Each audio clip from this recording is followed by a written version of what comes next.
Yes, everyone, my name is Stephen Howson, this is Stretford Paddock, and this is a transfer review.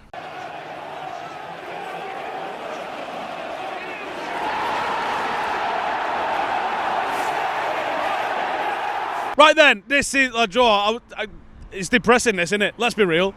How do you review stuff that's not happening, Steve? Well, I'm trying, aren't I? I came here, I'm trying to do my best. Bloody hell. Give a man a break. Right, transfer window review as a United fan's not the most exciting thing ever in the world, is it? But we are here to separate what's going on from the absolute bullshit. Now, would you rather me stand here and tell you we're signing people that we're not? Or would you rather me be honest and be like, no. You wouldn't, would you?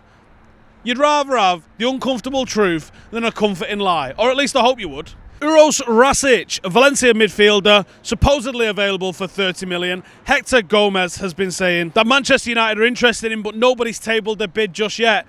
Fuck me if that isn't the fucking way this entire window's gone. Interested FC. Yeah, we're interested in him.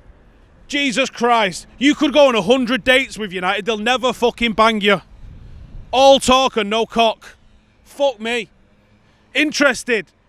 Do something, you fuckers.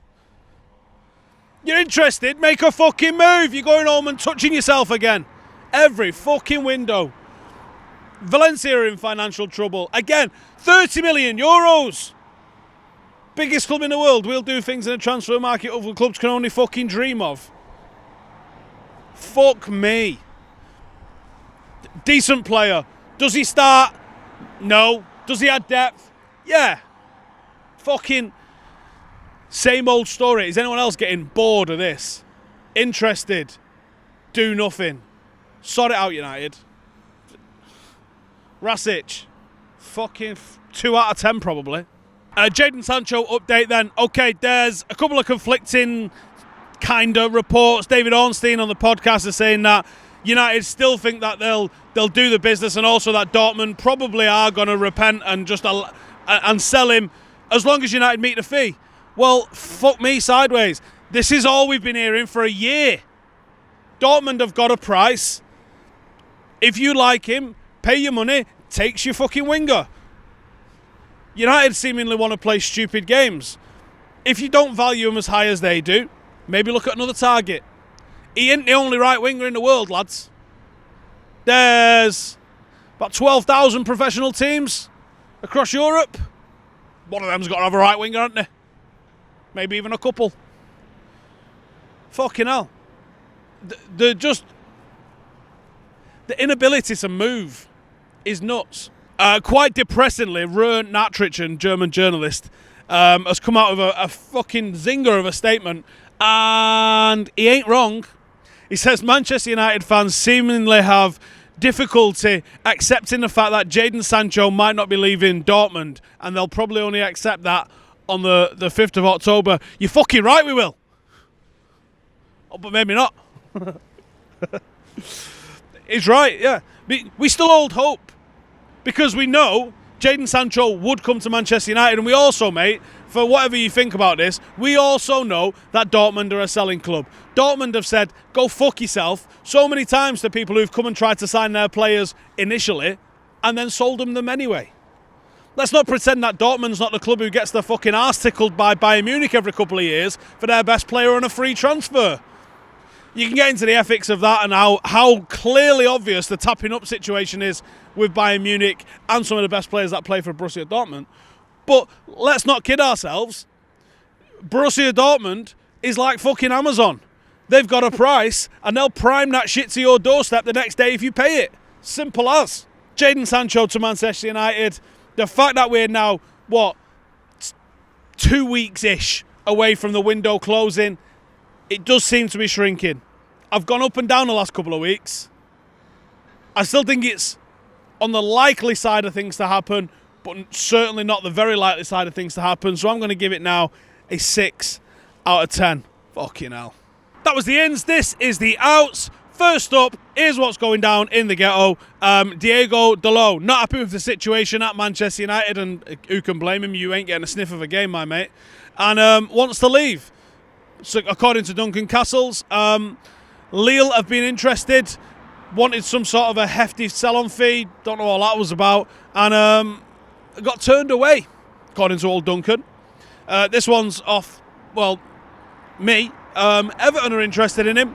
And I don't know what the situation is with them there, because, to be fair, if Everton were genuinely interested in him and were serious about buying him, the way they've acted in this window, he'd have already played for Everton. So, but maybe we'll wait and see on that one. Maybe they want a little bit of a backup in a couple of areas because they can offer that. But we will see how that one goes down.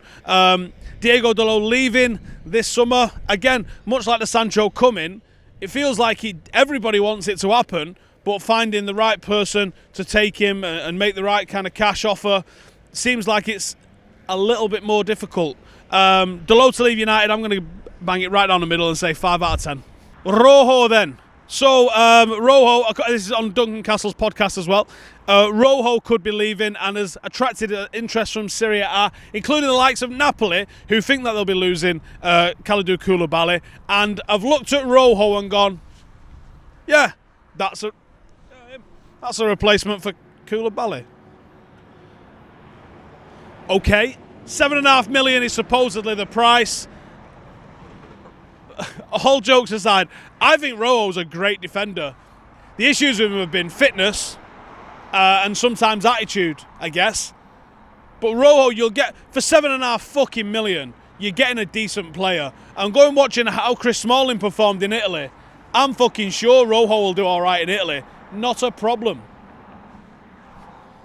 Is he going to leave Manchester United this summer? The incompetence of our board tells me 3 out of 10.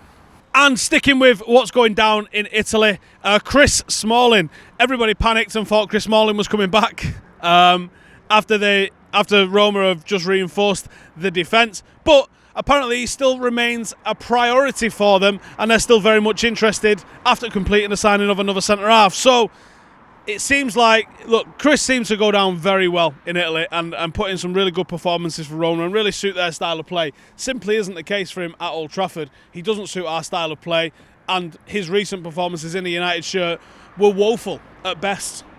So I'd have no issues with him getting off the books. It sounds like they still want to make a deal happen. I think they'll make a deal happen, but I'm going to give it 7 out of 10.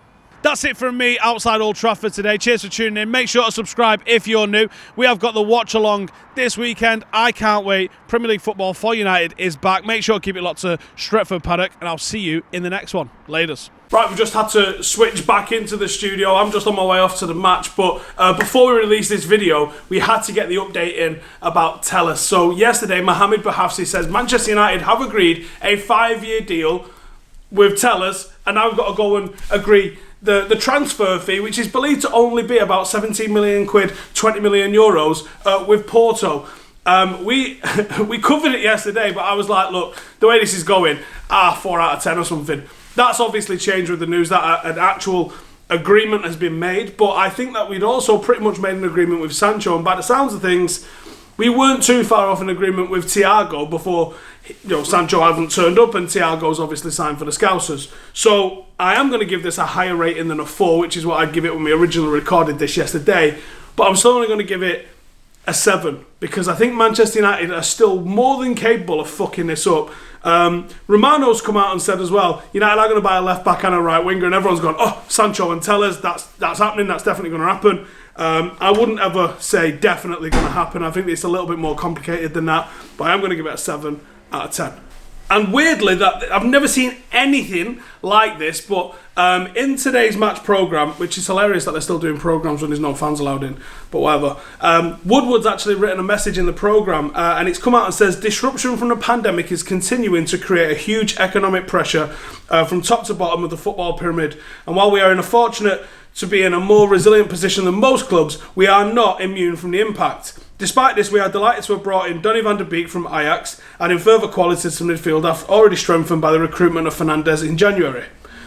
Both Donny and Bruno are players we've been tracking for a long time, and their signings reflect our long-term approach to blending high-quality recruits and homegrown talent.